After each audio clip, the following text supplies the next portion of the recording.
مولاي صل وسلم دائما أبدا على حبيبك خير الخلق كلهم. مولاي صل وسلم دائما أبدا على حبيبك خير الخلق كلهم.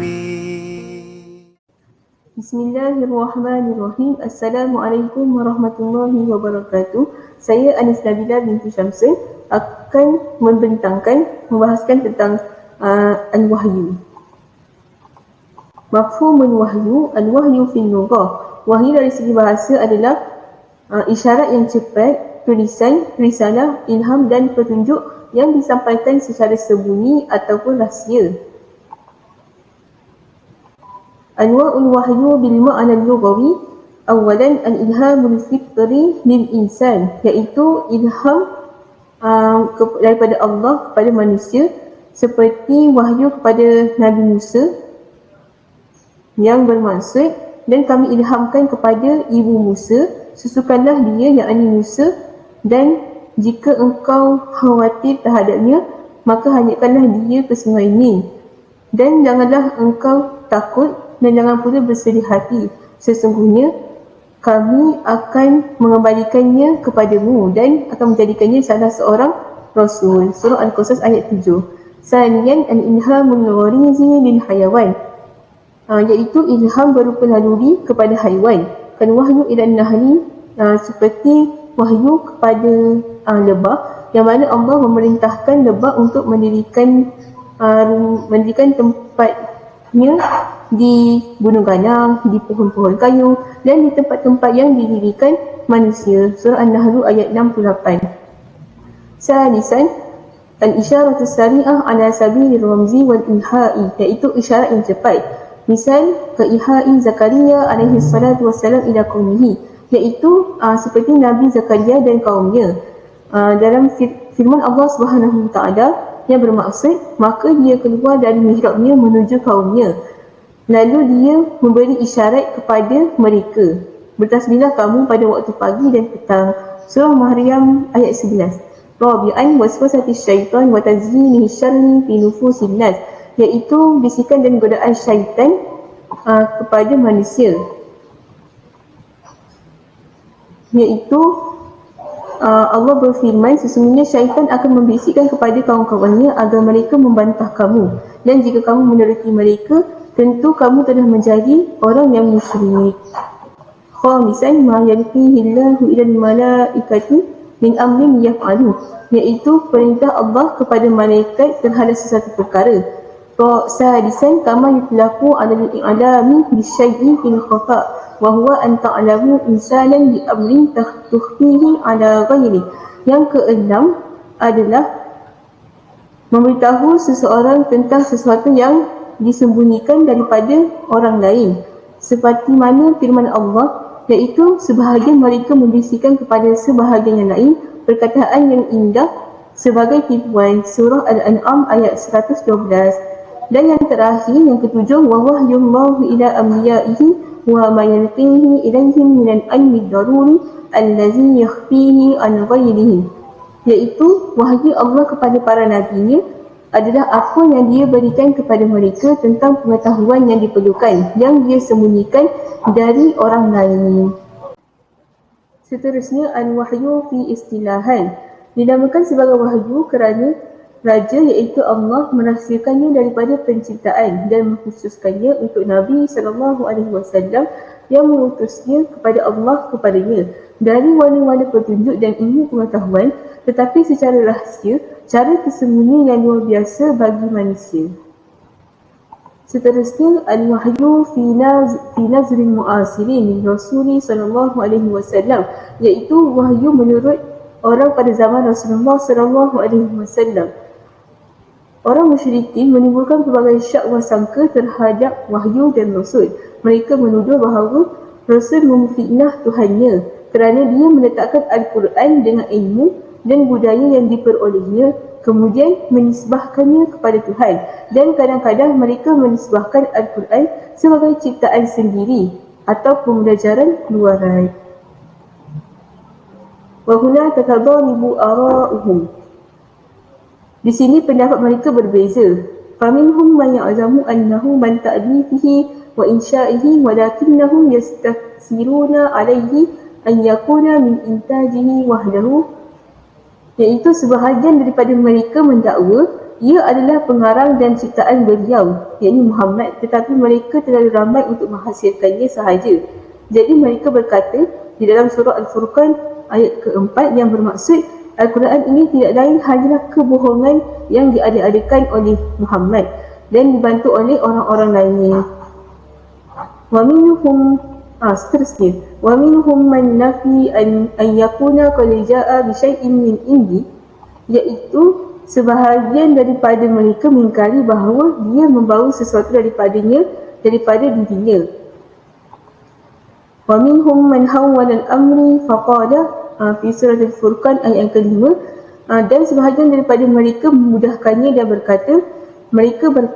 mereka berkata itu hanyalah dongeng-dongeng orang-orang terdahulu yang diminta agar dituliskan lalu dibacakan dongeng itu kepadanya setiap pagi dan petang.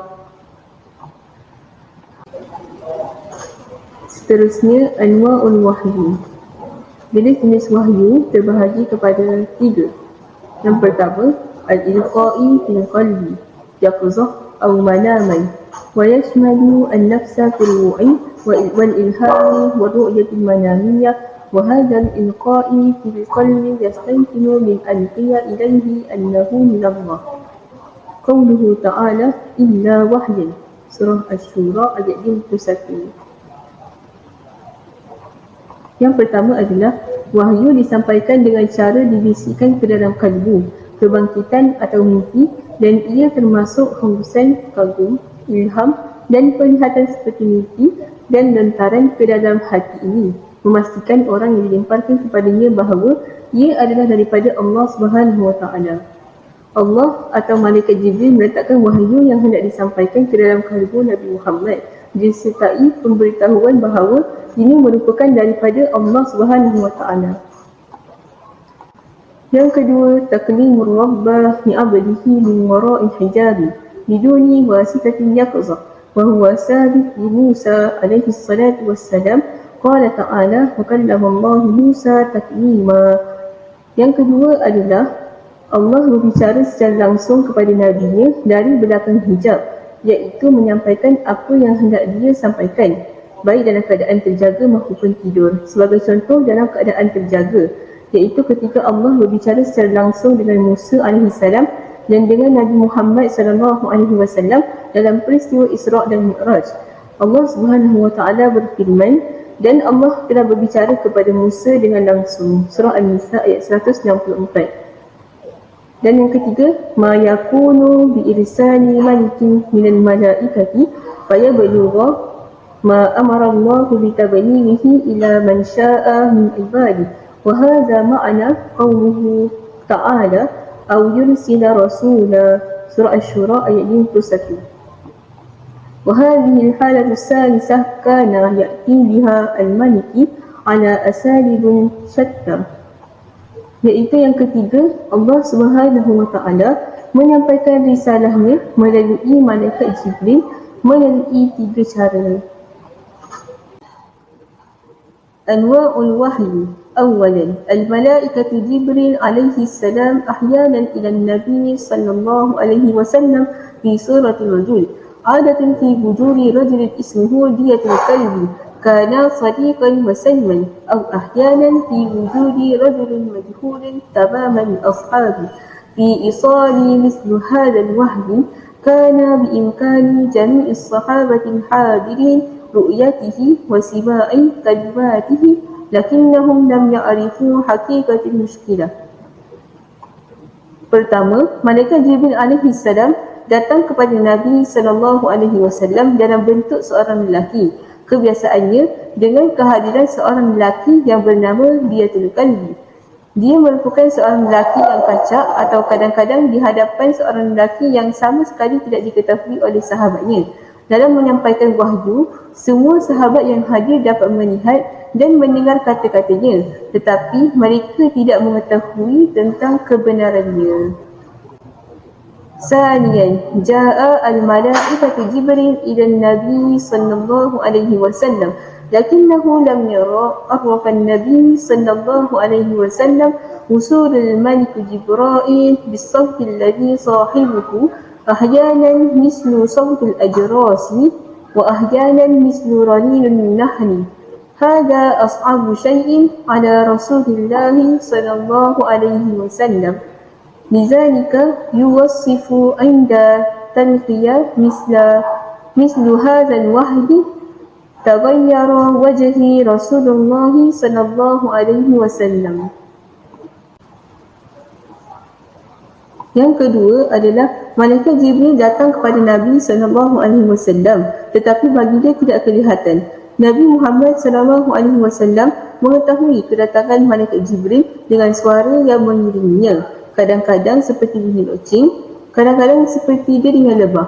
Ini adalah perkara yang paling sukar bagi Rasulullah SAW. Maka digambarkan apabila Nabi menerima wahyu yang sedemikian rupa sehingga menyebabkan wajah Rasulullah SAW berubah. Wa akhiran salisan hadha al-wahyu at-tali alladhi jaa bihi al-malik Jibril ila an-nabi sallallahu alaihi wasallam fi suratihi al-asliyah. Wa qad warada fil hadis anna muzhira Jibril alaihi salam musyrikun wa lahu 600 جنة. طار جبرائيل من جانب الله إلى النبي صلى الله عليه وسلم بإيصال الوحي في يوم واحد فقط باستخدام زوجين من الأجنحة تتجاوز سرعة الضوء عدة مرات، ثم فتح الأجنحة المتبقية البالغ عددها 598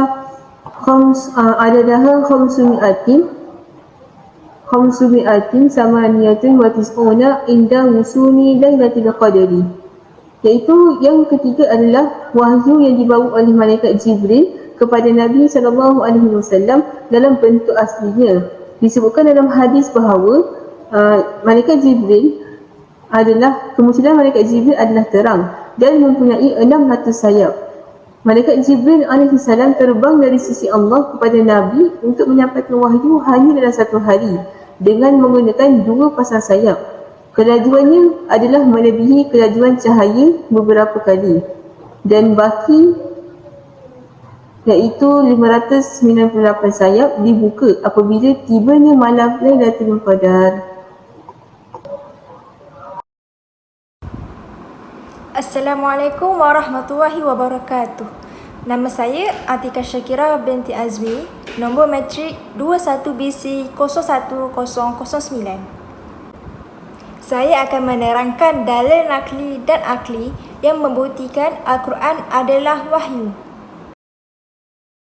Daripada ayat Quran di atas, daripada surah Al-Ma'idah ayat 82 yang bermaksud Allah Subhanahu Wa Taala berfirman, pasti akan kamu dapati orang yang paling keras permusuhannya terhadap orang-orang yang beriman, iaitu orang-orang Yahudi dan orang-orang musyrik. Dan pasti akan kamu dapati orang yang paling dekat persahabatannya dengan orang-orang yang beriman ialah orang-orang yang berkata, sesungguhnya kami adalah orang Nasrani. Yang demikian itu kerana di antara mereka terdapat para pendeta dan para rahib, juga kerana mereka tidak menyombongkan diri. Seterusnya ialah dalil akli. Dari Khawlah binti Hakim Sulaimiyah berkata, saya telah mendengar Rasulullah SAW bersabda, apabila seseorang tiba di suatu tempat lalu berkata, aku berlindung dengan kalimah Allah yang sempurna dari kejahatan makhluknya, tidak ada sesuatu pun yang membahayakannya sehingga dia pergi dari tempat itu, iaitu tempat perhentian. Daripada dua dalil ini membuktikan bahawa jikalau kalimat-kalimatnya adalah makhluk, bererti meminta perlindungan kepadanya juga adalah syirik kerana meminta perlindungan kepada makhluk. Sebagaimana diketahui bahawa meminta perlindungan selain Allah Subhanahu Wa Taala, nama-nama dan sifat-sifatnya adalah syirik, Maka bagaimana mungkin Nabi Muhammad SAW mengajarkan kepada umatnya sebuah kesyirikan yang nyata, sedangkan beliau yang membawa ajaran tauhid yang murni. Oleh itu, hal ini menunjukkan bahawa kalimat-kalimat Allah SWT bukanlah makhluk. Antara bukti yang menunjukkan Al-Quran sebagai wahyu adalah aspek ketinggian dan keindahan bahasanya yang tidak dapat diatasi dan ditandingi oleh sesiapa pun sejak mula diturunkan sehingga sekarang. Bahasanya sentiasa baru dan dapat disesuaikan sepanjang masa oleh sesiapa sahaja. Maksudnya, bahasa Al-Quran melampaui batas masa, sempadan negara dan kelompok masyarakat. Demikian juga idea yang terkandung di dalam Al-Quran menunjukkan kebenaran fakta ilmiah yang tidak dapat dipertikaikan dalam apa jua aspek. Seterusnya ialah dalil nakli dan akli yang membuktikan hadis adalah wahyu. Sunnah Nabawi iaitu hadis adalah wahyu daripada Allah Subhanahu Wa Taala dan ia adalah wahyu yang disampaikan oleh Rasulullah SAW, bukan daripada wahyu yang diturunkan oleh Jibril. Dalil yang pertama ini merupakan dalil nakli daripada ayat Al-Quran surah An-Najm ayat 3 hingga 4 yang bermaksud Allah Subhanahu Wa Taala berfirman, dan tidaklah yang diucapkannya itu yakni Al-Quran menurut keinginannya. Maknanya lafaznya bukan terpancar dari hawa nafsu sendiri. Tidak lain yakni Al-Quran adalah wahyu yang diwahyukan kepadanya. Maksudnya, dia tidak mengikuti melainkan apa yang telah diwahyukan kepadanya tentang petunjuk dan ketakwaan pada dirinya dan orang lain. Ini menunjukkan bahawa sunnah adalah wahyu daripada Allah kepada Rasulnya. Semoga Allah memberkatinya dan memberinya kesejahteraan. Dan dalil nakli yang kedua, Allah Subhanahu Wa Taala juga telah berfirman di dalam surah Al-An'am ayat 50 yang bermaksud, katakanlah wahai Muhammad, aku tidak mengatakan kepadamu bahawa perbendaharaan Allah adalah padaku, dan aku tidak mengetahui yang gaib, dan aku tidak pula mengatakan kepadamu bahawa aku malaikat. Aku hanya mengikuti apa yang diwahyukan kepadaku. Katakanlah, apakah sama orang yang buta dengan orang yang melihat? Apakah kamu tidak memikirkannya? Dalil akli yang membuktikan hadis adalah wahyu daripada Imam Asy-Syafi'i rahimahullah berkata dalam Ahkamul Quran, Allah menyebutkan kitab dan maknanya adalah Al-Quran, dan dia menyebutkan hikmah. Dan aku mendengar dari ahli Al-Quran bahawa hikmah itu adalah sunnah Rasulullah SAW, dan dengan demikian dikatakan bahawa Allah Maha mengetahui kerana Al-Quran disebut kemudiannya sesudahnya dengan hikmah, dan Allah menyebutkan anugerahnya ke atas makhluknya dengan mengajarkan kepada mereka kitab iaitu Al-Quran dan hikmah. Maka tidak pantas untuk menjelaskan hikmah yang terkandung dalam Al-Quran kecuali dalam pengertian sunnah Rasulullah SAW, malah sering digabungkan dalam ayat-ayat Al-Quran dengan kitab Allah. Dalil yang kedua daripada At-Tabari juga menjelaskan yang tepat di sisi kami berkenaan makna al-hikmah adalah ilmu berkenaan perintah-perintah Allah yang tidak dapat tidak hanya boleh diketahui melalui penerangan Rasulullah SAW dan pengetahuan berkenaan penerangan tersebut. Dan di tempat lain, At-Tabari menyebut al-hikmah adalah as-sunnah yang disunnahkan Allah ke atas orang-orang yang beriman melalui lisan Rasulullah SAW dan penerangan daripadanya kepada orang-orang yang beriman tersebut. Juga di tempat lain beliau menyebut al-hikmah bermaksud apa yang diriwayatkan kepada Rasulullah SAW daripada hukum hakam agama Allah yang tidak disebut dalam Al-Quran, maka itulah as-sunnah.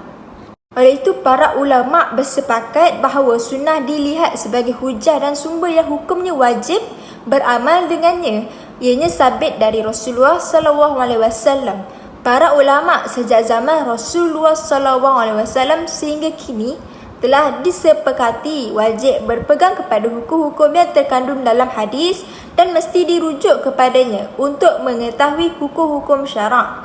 Hukum Al-Quran dan hadis adalah mesti diikuti kerana sumber kedua-duanya adalah satu, iaitu wahyu Allah Subhanahu wa Ta'ala. Itu sahaja daripada penerangan kami berdua di dalam video ini. Wabillahi taufiq wal hidayah. Wassalamualaikum warahmatullahi wabarakatuh. يا نبي سلام